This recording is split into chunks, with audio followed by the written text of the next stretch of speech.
Hi everyone, my name is Jerry Wise. I'm a relationship expert at Family Tree Counseling. I'm the director of the Center for Self-Differentiation in Carmel on the north side of Indianapolis. I do individual marital coaching, ACOA coaching, and professional guidance for people who contact me all over the world. And right now I'm in Tucson, Arizona, though I'm based in Indianapolis. I think you can see the mountains behind me back there. There are mountains even closer, very close to me, but I wanted to get a video out. And this video is entitled ACOAs Get Ahead of Themselves. And I think it's a very important topic because I know that a lot of ACOAs do get ahead of themselves and cause themselves more problems due to the ACOA syndrome. And you can watch other videos about what the traits are for ACOA traits and what ACOAs are, adult children of alcoholics. Also, this can occur with adults who have grandparents who are alcoholics, because that family emotional dynamic, the emotional field, follows through and is transmitted through generations. So how do ACOAs get ahead of themselves? Well, they get ahead of themselves in relationships. They get ahead of themselves in life plans. They get ahead of themselves in fixing things for others. They get ahead of themselves in terms of communication, and often are way ahead of where they really are emotionally and mentally. They get ahead of themselves on family of origin work and kind of want quick fixes rather than really doing the work and getting free from the emotional toxicity of a family they grew up with when they were children. They get ahead of themselves in resolving emotional pain, like I mentioned, a quick fix.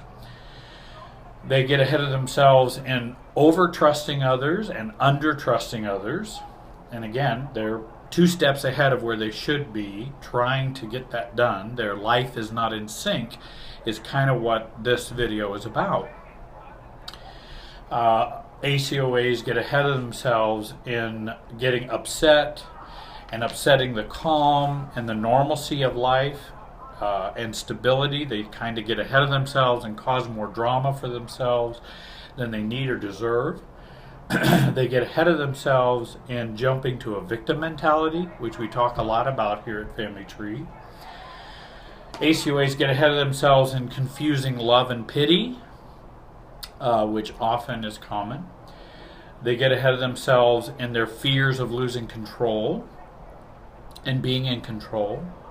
They get ahead of themselves in avoiding abandonment, and so they fear abandonment, so they preempt themselves and again get ahead of themselves and then cause more difficulties for themselves, and oftentimes abandonment occurs. They get ahead of themselves in grieving, for example, believing we're done with our family of origin work and ACOA issues when they're really not. They feel like, well, I'm done. I've told somebody about my father or mother who was an alcoholic, and so I should be healed by now. And then life is still a difficulty and a real problem. And they get ahead of themselves in not seeing the gray and only seeing black and white or either or. And they get ahead of themselves in not understanding option C. They know A, they know B, and there is no C. I know how to do it this way, I know how to do it that reactive way, but I don't know how to do it a normal C option way. And so in not knowing those options, they get ahead of themselves and again start tripping, falling, having difficulties. So you might ask, well, why do ACOAs get ahead of themselves? Well, if ACOAs, adult children of alcoholics or addicts, and also dysfunctional families, those who grew up in dysfunctional families, but ACOAs grow up and are imprinted early in life living with an alcoholic or addicted parent or parents, many times have siblings who abuse alcohol and who are alcoholic.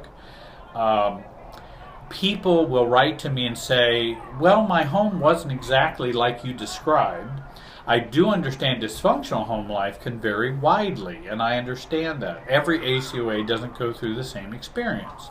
There's some very toxic toxic alcoholic homes and less toxic. I would not say there are any alcoholic homes that are zero toxicity. And I think there's some who believe that's possible, that you can have an alcoholic parent and it not impact you somehow. But I think that's the denial that goes along with substance abusing families. No different than dads who's an alcoholic and never believes he was an alcoholic, even though everybody in the family knows he drank every day, 8 beers a day, and, was drunk on the weekends. But, he wasn't really an alcoholic. There are people who drink a lot more than he did. So there's a lot of minimizing, rationalizing, denying that goes on. Often ACOAs become adult children, meaning they're inner child and they become adults now, whom their inner child lived through in fear, confusion, without knowing what was normal, and not knowing what normal intimacy is, dreaming about having normal parents, or they're in denial, believing the craziness they lived through growing up was really kind of a normal Norman Rockwell family. They experienced unrealistic expectations, critical or very distant parents or siblings, or enmeshed guilt-based relationships when they were growing up, shame-based families with lots of secrets and undiscussables, things we can't talk about, children becoming parentified at an early age, for example, trying to calm down angry parents, or picking up and driving dad home from the bar when you're 12 years old or younger. That's being parentified. Or unsafe families where each new day could bring more chaos, job losses, moves to new cities and schools, disruption in the normal kind of child life. They experience parents who were often not there for them because one parent was addict or alcoholic, the other parent is trying to manage the addict or alcoholic. Well, what's left for the kids? Because all the drama is going on with the parents. They often experience a parent who is all powerful and another parent who is all powerless. And so we have a real either or going on in the parenting. Not a dad who was strong yet had a nurturing, loving side, and a mom who was nurturing and loving and strong as well, which is a nice balance for both parents. There was, again, often an all-powerful parent and a totally unpowerful parent. There are many more traits I could talk to you about, and you can hear those in some of my other videos if you take a look at them. All of this drama causes a lack of serenity, stability, thoughtfulness, and good executive function of our brain. We don't have that as adults and for ACOAs. And this drama makes us shame-based, emotion-based. We do emotion think. We think with our emotions in an unhealthy way. This throws off the timing, which makes us get ahead of ourselves. And a lot of folks as adults are emotional thinkers. They think they're actually thinking and choosing, but really what they're doing is feeling and emoting reactively, and then thoughts come with it. And that's emotion think, rather than having a clear separation between thoughts and emotions. And we will always get ahead of ourselves if we use emotional thinking.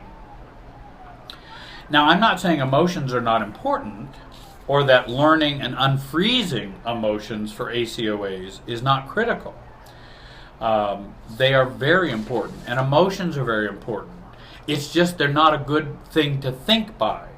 They're a good thing to experience and feel in a healthy, safe, appropriate way. But let's say when someone has too much anxiety because they have fear of abandonment, and then they think that someone's going to abandon them, that's emotional thinking. And that emotional thinking, they get ahead of themselves and fearful and start reacting in unhealthy ways. That's not a clear separation between abandonment fears and thoughts of what the adult them would be thinking and doing in a healthy way. I mean, even if, and especially if someone has emotional frozenness or deep down wounds in which they have denied and never healed, this does not mean they don't think with their emotions. It really means they overthink with their emotions. So there's almost too much emotional flooding and too much emotionality happening. Even though if you ask them how do they feel, they don't know. Do you feel sad, mad? I don't know. Then that tells me they do a lot of emotional thinking because they're not aware of themselves. Healing and recovery gets our thoughts and our thoughtfulness into balance with our true and healthy emotions. That's what healing and recovery does. Adult children of dysfunctional families live an overemphasis on feelings, emotions, even if they don't know what they are. And that's what we call being overreactive. Reactivity causes the ACOA to get ahead of themselves. If you need help balancing your emotions and thoughts, that choosing part of your brain, we can work on retraining those pathways, also healing the wounds from growing up in an alcoholic home. I hope you'll contact me. Take a look on the screen. My contact information is on there. Join our YouTube channel, the Family Tree Counseling channel. And whether you live in England or Israel or Canada or Dubai or the US, anywhere in the US, whether East Coast, West Coast, Tucson, where I'm at right now, visiting my sister who happens to live out here, or the Midwest, contact me for professional work and some healing and recovery for yourself. I do Skype and FaceTime. I want to thank you very much for watching my video today, and have a great day.